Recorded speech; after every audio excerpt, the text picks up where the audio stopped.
Bem junto a Cristo eu quero estar, bem junto à cruz, doce paz desfrutar. Sim, ao teu peito eu busco a paz, pois teu amor divinal satisfaz. Pois teu amor divinal satisfaz. A graça e a paz de Cristo a todos os meus irmãos aqui do grupo, do canal. Estou feliz pela rica oportunidade que Deus me dá de estar aqui mais uma vez, para compartilharmos a sua santa palavra. E hoje o tema do nosso estudo, da nossa reflexão é a prova de nossa fé. Gostaria de comunicar aos irmãos que estaremos numa jornada de oração de 7 dias. Estamos começando hoje, de domingo para segunda. Hoje é o dia 17 de março de 2024. E iremos decorrer aí até o próximo domingo, até o meio-dia, Serão 7 dias. E nós estamos felizes porque o Senhor nos tocou o coração, Nos impressionou a mente a estarmos aqui reunidas nesse trabalho, nesse propósito. E não estarei sozinha nesse trabalho e convoco você também a estar conosco, caso você se sinta tocado pelo poder do Espírito Santo, a estar com a gente, tá bom? O tema da minha jornada de oração de 7 dias é amor, coragem e confiança, porque é o que eu estou muito necessitada, é de um verdadeiro amor, de uma coragem que ultrapassa qualquer coisa, uma coragem que passa por cima dos medos, porque medo nós sempre teremos, Mas a coragem precisa vencer o medo. E também a confiança cega, a confiança plena no Senhor, Aqueles que confiam no Senhor são como os montes de Sião, que não se abalam, mas permanecem para sempre. E o tema da nossa reflexão de hoje que o Senhor me deu o coração é a prova de nossa fé. E o texto-chave se encontra em 1 Coríntios 10, verso 13, que diz assim: Não vos sobreveio tentação que não fosse humana, mas Deus é fiel, e não permitirá que sejais tentados além das vossas forças. Pelo contrário, juntamente com a tentação, vos proverá livramento, de sorte que a possais suportar. E eu gostaria de começar com os irmãos dizendo para vocês e para mim que não é tempo mais de nós nos deixarmos vencer pelo desânimo, nem de sucumbir sobre as provações. Aqui o livro é o Primeiros Escritos, tá? Aqui o conselho do Espírito Santo para nós devemos sobrepor-nos a todas as nossas aflições e confiar inteiramente no Todo-Poderoso Deus de Jacó. Amém? Se vencermos as provações e ganhamos a vitória sobre as tentações de Satanás, suportamos então a prova de nossa fé, que é mais preciosa do que o ouro, e nos achamos mais fortes e mais bem preparados para enfrentar a provação seguinte. Então, meus amados, o que o Espírito Santo quer nos dizer? Que não é mais tempo de nos deixarmos vencer pelo desânimo. Se já houve um tempo, irmãos, em que nós podíamos pensar em desistir, esse tempo não é agora. Já estamos no limiar do mundo eterno.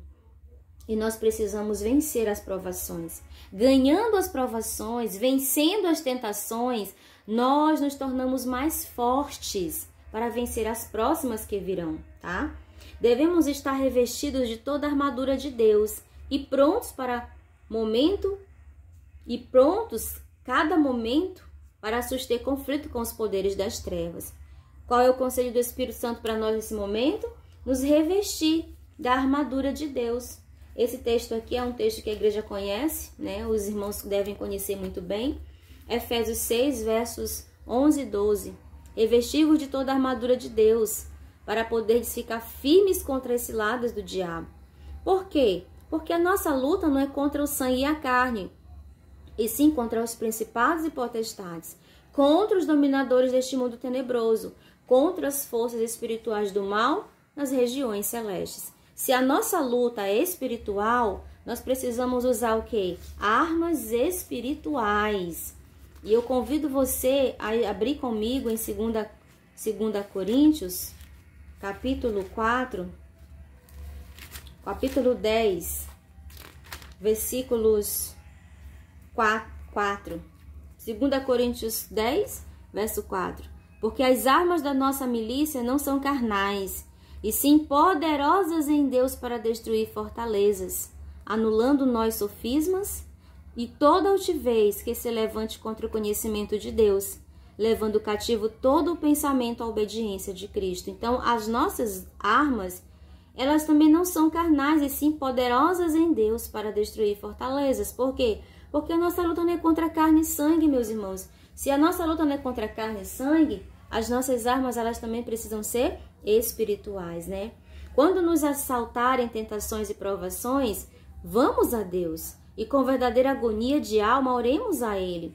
Não nos despedirá a Ele vazios, mas nos dará graça e força para vencer e quebrar o poder do inimigo. Todas as vezes que nós formos a Jesus em agonia de alma, em quebrantamento de espírito, Ele não vai nos despedir vazios. Ele vai nos encher da sua força, da sua graça e da coragem para continuarmos na batalha. As palavras que foram endereçadas a Josué por Deus, vai aqui ser ali como uma luva em nossas vidas. Não te mandei eu? Ser forte e corajoso. É a ordem, é a recomendação de Deus para você e para mim hoje. Diane, seja forte e corajosa. Irmã Maria, irmão José, você que me ouve nesse momento, seja forte e corajoso. Não desista tão perto de entrar na Canaã celestial. Deus me mostrou haver Ele dado ao seu povo uma taça amarga a beber, a fim de os purificar e limpar. É um amargo sorvo, e eles o podem tornar ainda mais amargo, murmurando, queixando-se e amofinando-se, ou se reclamando, né? Aqueles, porém, que o recebem assim, precisam de outro trago, pois o primeiro não produz sobre o coração o efeito que ele era destinado.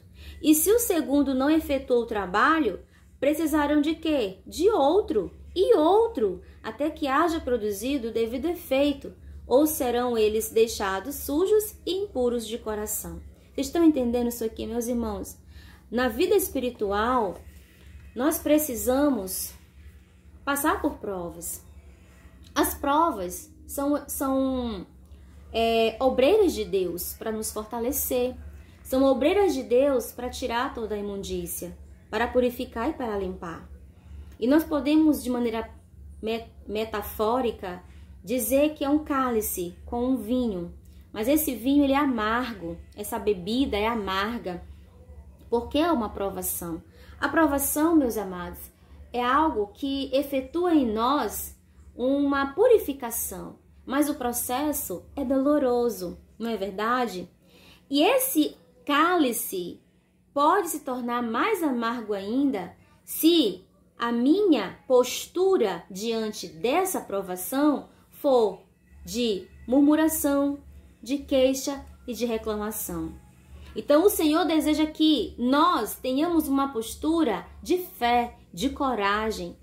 Ele quer que nós tenhamos uma postura de paciência, de perseverança e de oração, para que Deus em nós alcance o objetivo, que é a purificação e a limpeza de caráter.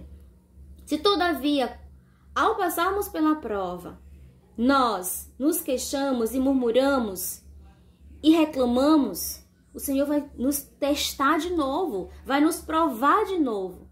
Iremos beber novamente de um outro cálice. E quanto mais reclamarmos, mais o Senhor vai permitir que venham provas sobre nós, até que Ele alcance o ideal, o propósito dele, que é a limpeza e a purificação. Todavia, aqui diz que essa amarga taça pode ser adoçada pela paciência, perseverança e oração. Quando, em contrapartida, nós temos uma postura diferente, é uma postura de paciência, perseverança e oração em meio à provação, essa taça amarga, ela é adoçada. Amém? Então, essa tem que ser a nossa postura diante das provações. A palavra de Deus aqui nos mostrou, em 1 Coríntios, capítulo 10, vamos reler novamente aqui, que o Senhor não permite que venha a tentação sobre-humana, mas Ele é fiel e não permitirá que nós sejamos tentados além das nossas forças. Pelo contrário, juntamente com a tentação, Ele vai prover para nós livramento, para que nós venhamos suportar o processo. Amém? Então, essa tem que ser a tua postura e a minha, diante das provações do nosso Deus. Devemos ser participantes dos sofrimentos de Cristo aqui, se queremos participar de sua glória no além. Não pensemos nós, meus amados, que não precisamos passar pelos sofrimentos. No livro de Mateus, no capítulo 5, se você puder abrir sua Bíblia comigo, capítulo 5, o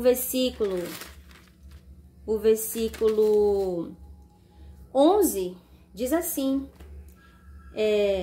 bem-aventurados sois quando por minha causa vos injuriarem e vos perseguirem e mentindo disserem todo mal contra vós.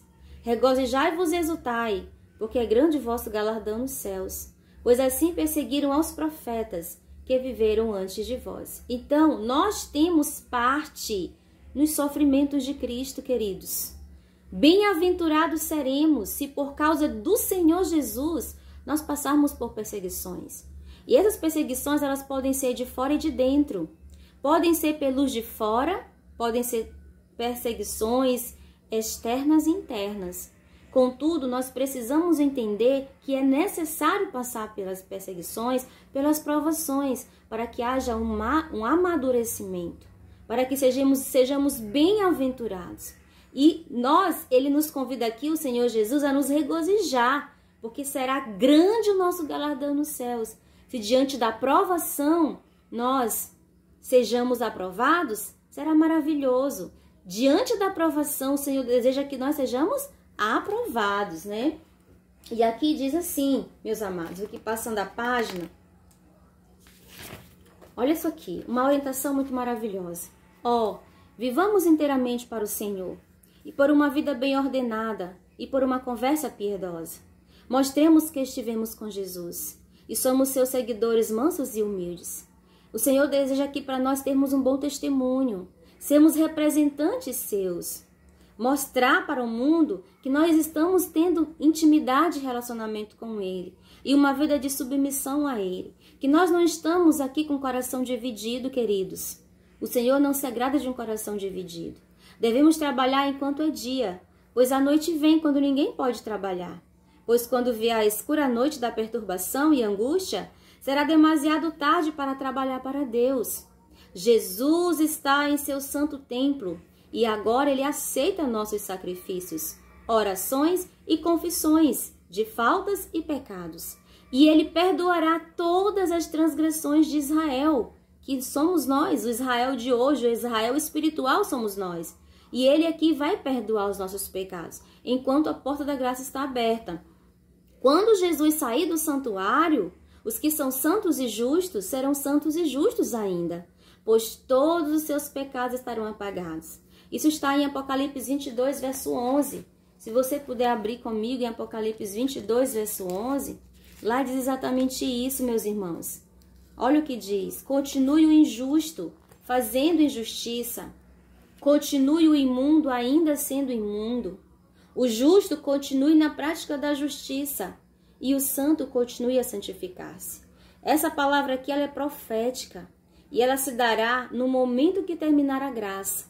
Quando a graça se fechar, a porta da graça se fechar, aquele que é injusto fazendo injustiça vai continuar na sua injustiça. Aquele que é imundo continuará na prática da imundície. Contudo, o justo vai continuar na prática da justiça e o santo vai continuar a santificar-se. Então, enquanto temos oportunidade, hoje é o tempo da salvação. Quando Jesus sai do santuário, os que são santos e justos serão santos e justos ainda, pois todos os seus pecados estarão apagados e eles selados com o selo do Deus vivo. Nós precisamos ser selados com o selo do Deus vivo. Mas aqueles que forem injustos e sujos serão injustos e sujos ainda, pois não haverá então sacerdote no santuário para apresentar seus sacrifícios, confissões e orações perante o trono do Pai. Portanto, meus irmãos, o que se há de fazer para livrar as almas da tormenta vindoura da ira deve ser feito antes que Jesus saia do lugar santíssimo do santuário celestial. Aquilo que se há de fazer para livrar as nossas almas da tormenta, da ira vindoura, deve ser feito agora, queridos. É hoje. Hoje, se ouvirdes a sua voz, não endureçais o vosso coração. A prova de nossa fé, o Senhor irá nos provar. Ele tem nos provado para que alcancemos um caráter simétrico ao caráter de Deus, para que nós possamos ser purificados e limpos de toda sujeira, de toda imundície das nossas vidas. Que possamos buscar a paz e a santificação sem a qual ninguém verá o Senhor. Que Deus nos abençoe. Que Deus nos abençoe, que o Espírito Santo de Deus venha interceder por nós com gemidos inexprimíveis. É a minha oração em nome de Jesus. Amém.